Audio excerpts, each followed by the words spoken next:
जी सलाम सत श्री अकाल, मैं जम गिल और तुसी देख रहे हो पंजाबी प्रचार टीवी। सो इस टाइम ਅਸੀਂ ਮੌਜੂਦ ਹਾਂ ਨਨਕਾਣਾ ਸਾਹਿਬ ਦੀ ਧਰਤੀ ਤੇ। ਸੋ ਜਿੱਥੇ ਬਾਬਾ ਨਾਨਕ ਜੀ ਦਾ ਗੁਰਪੁਰਬ ਦੀ ਜਿਹੜੀ ਸੈਲੀਬ੍ਰੇਸ਼ਨਸ ਨੇ ਉਹ ਜਾਰੀ ਨੇ। ਸੋ ਅੱਜ 6 ਤਰੀਕ ਹੈ ਔਰ ਅੱਜ ਪ੍ਰੋਗਰਾਮ ਜਿਹੜਾ ਇੱਥੇ ਸ਼ੁਰੂ ਹੈ। ਸੋ ਲੰਗਰ ਦੀ ਸੇਵਾ ਜਿਹੜੀ ਚੱਲ ਰਹੀ ਹੈ, ਜਿਸ ਤਰ੍ਹਾਂ ਕਿ ਜਿਹੜੀ ਸਿੰਧੀ ਕਮਿਊਨਿਟੀ ਹੈ, ਸਾਡੀ ਜਿਹੜੀ ਸਿੰਧ ਤੋਂ ਕਮਿਊਨਿਟੀ ਆਉਂਦੀ ਹੈ, ਉਹ ਹਰ ਕੰਮ ਦੇ ਵਿੱਚ ਅੱਗੇ ਨਜ਼ਰ ਆਉਂਦੀ ਹੈ। ਇਸ ਤਰ੍ਹਾਂ ਹੀ ਇੱਕ ਸਾਡੇ ਸਿੰਧ ਤੋਂ ਆਏ ਭਾਈ ਸਾਹਿਬ ਨੇ ਜਿਹੜਾ ਆਪਣੇ ਬੱਚਿਆਂ ਦੇ ਨਾਲ ਇੱਥੇ ਬੈਠੇ ਨੇ, ਉਹਨਾਂ ਦੇ ਮਿਸਿਸ ਵੀ ਨਾਲ ਨੇ, ਲੰਗਰ ਦੀ ਸੇਵਾ ਜਿਹੜੀ ਉਹ ਨਿਭਾ ਰਹੇ ਨੇ। ਉਹਨਾਂ ਨਾਲ ਗੱਲਬਾਤ ਕਰਦੇ ਹਾਂ ਜੀ। ਸਤਿ ਸ਼੍ਰੀ ਅਕਾਲ ਜੀ। ਸਤਿ ਸ਼੍ਰੀ ਅਕਾਲ ਜੀ। ਜੀ ਕਿਹੜੀ ਜਗ੍ਹਾ ਤੋਂ ਆਏ ਸਿੰਧ ਤੋਂ? सांगड़ सिंधु आए हैं जैसे। ਅੱਛਾ, सांगड़ ਤੋਂ ਆਏ ਹੋ। जी हाँ, ਅੱਛਾ, ਤੇ ਹਰ ਸਾਲ ਆਉਂਦੇ ਹੋ ਇਸ ਜਗ੍ਹਾ ਤੇ? तकरीबन हर साल आते हैं। ਅੱਛਾ ਜਦੋਂ ਬਾਬੇ ਦਾ ਹੁਕਮ ਹੁੰਦਾ ਹੈ ਆ ਜਾ। ਤੀਸਰਾ ਸਾਲ ਮੈਂ ਆ ਰਿਹਾ ਹਾਂ। ਅੱਛਾ, ਜਿਹੜੀ ਸਿੰਧੀ ਕਮਿਊਨਿਟੀ ਹੈ ਉਹਨਾਂ ਜਿਸ ਸਿੱਖ ਤਾਂ ਬਾਬਾ ਜੀ ਦੇ ਮੰਨਣ ਵਾਲੇ ਹੈ ਨੇ, ਸਿੱਖ ਕਮਿਊਨਿਟੀ। ਸੋ ਸਿੰਧੀ ਕਮਿਊਨਿਟੀ ਜਿਹੜੀ ਹਿੰਦੂ ਕਮਿਊਨਿਟੀ ਹੈ, ਉਹ ਉਹਨਾਂ ਦੇ ਵਿੱਚ ਕਿੰਨੇ ਕੁ ਲੋਕ ਨੇ ਬਾਬਾ ਜੀ ਦੇ ਮੰਨਣ ਵਾਲੇ ਜਿਹੜੇ ਨੇ? मैं तो समझता हूँ कि 100% लोग ही मानते हैं। ਅੱਛਾ, 100%? 100% लोग ही मानते ਤੇ हैं। ਗੁਰਦੁਆਰਾ ਸਾਹਿਬ ਸਿੰਧ ਵਿੱਚ ਕਿੰਨੇ ਕੁ ਨੇ? सिंध में गुरुद्वारा साहब नहीं है। उसकी वजह ये है कि बाबा गुरु नानक का जन्म जो है यहाँ का है और उन्होंने अपनी सारी ज़िंदगी ज़्यादातर पाकिस्तान पंजाब और सिंध पंजाब, तब तो एक ही साथ था ना, हाँ एक। पाकिस्तान पंजाब और सिंध इंडिया का जो पंजाब है सॉरी, वहाँ पर बिताई है। तो उनका सिंध की तरफ आना नहीं हुआ था अपनी लाइफ में। यहाँ आना हुआ था कोई एक मरतबा कोई आना हुआ था। उनकी ज़्यादातर सारी ज़िंदगी यहाँ बीती है। जो भी उनके वाक़यात हैं, हालात हैं ज़िंदगी के, वो यहीं पर हैं जी। वहाँ पर गुरुद्वारे पुराने तो कोई नहीं है, अब जो बाद में बनते जा रहे हैं वो तो तकरीबन हर शहर में बन गए हैं। तकरीबन कितने को हैं? हर शहर में है। अच्छा। कोई भी शहर ऐसा नहीं है सिंध में जहाँ पर गुरुद्वारा नहीं है। तो आप कितने सालों से आ रहे हैं इधर?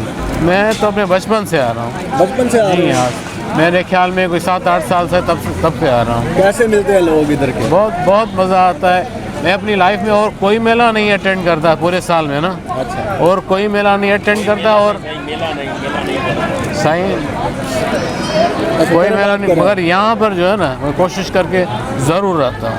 अच्छा, यहाँ जरूर आते हैं? यहाँ पर सारी आने से फैमिली के सुकून मिलता है, बहुत ज़्यादा सुकून मिलता है, दिल में खुशी होती है, वो ज़रूर आता है। साथ सारी फैमिली के साथ आते हैं शुरू में? जी हाँ। अच्छा, तो आप ये लंगर की सेवा जो ये निभा रहे हैं, जी हाँ। ये कैसे ज़हन में आया कि अभी ये काम? बस मैंने मानो कहा कैसा? यहाँ पर आने से सुकून बड़ा मिलता है। जो भी काम करते हैं ना, हाँ। एक वो दिल को तसल्ली होती है, सुकून बहुत मिलता है। इसी वजह से आते भी हैं और सेवा भी करते हैं। सेवा भी करते हैं? जी हाँ। चलो, बहुत अच्छी बात है। भाभी जी से बात कर लें। जी हाँ, बिल्कुल। आपको कैसा लग रहा है? बहुत ज़्यादा मज़ा आता है। हम लोग यहाँ आते हैं, हर साल आते जी। हैं। अभी तो मेरे बच्चे थोड़े बड़े हो गए, जब छोटे भी थे 1-1 साल के, 6-6 महीने के भी होते हैं, फिर भी मैं आती हूँ। मतलब उस वक्त भी आप आते हैं? मैं उस वक्त भी इनको लेके आती हूँ यहाँ पे। बच्चे कितने खुश होते हैं इधर पंजाब में बच्चे आके? बहुत ज़्यादा खुश होते हैं। वैसे तो ये स्कूलों की छुट्टी नहीं करते, लेकिन जब मेला लगता है तो पहले से ही बोल देते हैं कि हमारी पढ़ाई ख़राब नहीं होगी, लेकिन हम जाएंगे ज़रूर। और हम फिर लेके भी आते हैं इनको।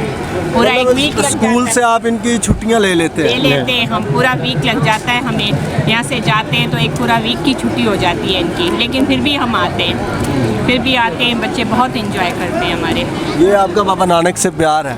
हाँ, प्यार है। तो आप आते रहे, बहुत खुशी की बात है। आप सब इधर आए पंजाब में, और पंजाबी जो लोग हैं, ये आम लोग जो इधर से मिलते हैं, उनका आपके साथ रवैया जो वो बहुत कैसा? अच्छा है, बहुत अच्छा है, बहुत अच्छा है। अच्छा। बहुत प्यार करने वाला, अपनों जैसा। कभी कोई मसला तो नहीं पेश आया? नहीं, और कोई तो मसला नहीं है, पर यहाँ पर सिंधियों के लिए जो रिहाइश का बंदोबस्त प्रॉपर नहीं है। जब छोटे बच्चों को साथ लेके आते हैं ना, तो फिर वो प्रॉपर नहीं होता है। सब कुछ कहते हैं कि जी नहीं, जो अभी बाहर बाहर से जो लोग आते हैं वो हमारे मेहमान, आप तो चलो इधर के हैं। सही, वो सही है, मगर थोड़ा सा कुछ न कुछ अकोमोडेट करना चाहिए ना, ज़्यादा नहीं, उन जितना नहीं, हम उन जितना नहीं। जो एसेसरीज हैं, चलो वॉशरूम की सहूलत हो जाए या कुछ रहने का। और तो दिन को कोई नहीं वॉशरूम सोता है तो यहाँ काफ़ी है इधर। पर, दिन को तो कोई नहीं सोता है, रात को 2-4 घंटे सबको सोना पड़ता है ना। वो एक फैसिलिटी मिल जाए तो, और तो इस दर से कोई शिकायत है ही नहीं ना। अच्छा, लंगर में क्या क्या बन रहा है ये आप बताएं? लंगर में सर वेजिटेरियन हर चीज़ बन रही है। तो थोड़ा सा एक्सप्लेन करें। खीर भी बनता है, हलवा भी बनता है, पूरी चाय का स्टॉल 24 घंटे चल रहा है, जलेबी, समोसे, पकोड़े, छोले। आप खा के थक जाएंगे ना। पालक है, ये पालक बननी है या साग बनना है इसका? ये पालक बनेगी ना। अच्छा, पालक बनेगी। जी हाँ। अच्छा, आप खा के थक जाएंगे, बाकी नहीं इधर आके तो हाँ खाने वाले जो है, खिलाने वाले नहीं थकते यहाँ नहीं पर। थकते। खिलाने सिंधी वाले। कम्युनिटी जो है वो भी अपना लंगर लगाती है हाँ इधर। बिल्कुल लगाती है। यहाँ पर 3-4 लगे हुए हैं, कंदकोट का लगा हुआ है, ढेरकी का लगा हुआ है, सब अपने अपना लगा के लगाते हैं। कोई चाय तकसीम करता है, कोई समोसे, कोई पकोड़े, कोई मैगी, जो भी जिसे होता है, मगर कोई दूध, सब कुछ चल रहा है। चलो ये तो बातें यहाँ थी, यहाँ की थी, लेकिन सिंध में अभी कैसी सूरत हाल है? सिंध की सूरत हाल ख़राब है, हाँ नस्ल दर नस्ल ख़राब रहती आई है और ख़राब है। वो तो हर जगह ही होता है। और वो जिक्र फिक्र करने जैसी आप क्या नहीं। काम करते हैं? हमारा काम है अपना पेस्टिसाइड फर्टिलाइज़र का। अच्छा अच्छा जी। अच्छा जा रहा है। शुक्र है अल्लाह का। चलो आप सेवा करते रहें, आते रहें इधर और प्यार बनाए रखें।